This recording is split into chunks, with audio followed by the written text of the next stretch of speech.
ॾींदासीं जिते क़ैदाबाद मां 8 वेरनि जी ॿाड़ी जे गुम थियण वारे मामले जे हवाले सां ॿुधायूं पिया। वारसनि जो चवणु आहे त 3 ॾींहनि खां ॿाड़ी लापता हुई। थाणे जा चकर काटींदा रहियासीं।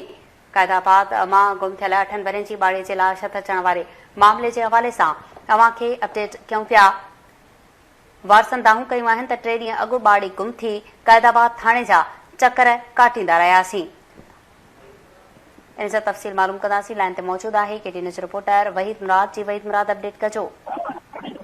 ये मलीर जो इलाइक़ो आहे क़ैदाबाद मुस्लिम टाउन जी आबादी आहे। उतां 3 ॾींहं अॻु अगवा थी वियल जेका मासूम ॿारी आहे मुनीबा, उनजो तशदुद थियल जेको आहे सो लाश मिलियो आहे।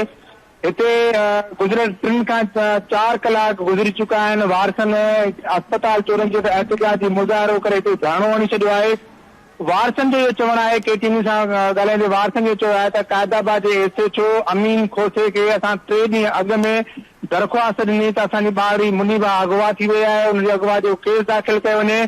पर क़ैदाबाद जी पुलिस मुजरिमानी जेका गफ़लत कई, सुस्ती कई। 3 ॾींहं सां वारिस जेको आहे ॿारी खे ॻोल्हींदा रहियासीं। गुलड़नि जहिड़ी मासूम ॿारी जो हितां तशदुद थियल जेको आहे लाश मिलियो आहे। ऐं हिननि इहो बि पुलिस क़ैदाबाद जी पुलिस इल्ज़ाम हयो आहे त असां जॾहिं ॿारी जो लाश हितां मिलियो, विच आबादी मां लाश मिलियो आहे, असां पुलिस खे ॿुधायो त अॼु बि लाश मिलण खां पोइ 2 कलाकनि खां पोइ जेको आहे क़ैदाबाद थाणे जी पुलिस पहुती आहे ऐं अञा ताईं SHO गाइबु आहे। 3 कलाकनि खां वठी गुज़िरियल 3 कलाकनि वठी अस्पताल चौरंगी ते धरणो आहे। हीउ सॼो फैक्ट्री जो एरिया आहे।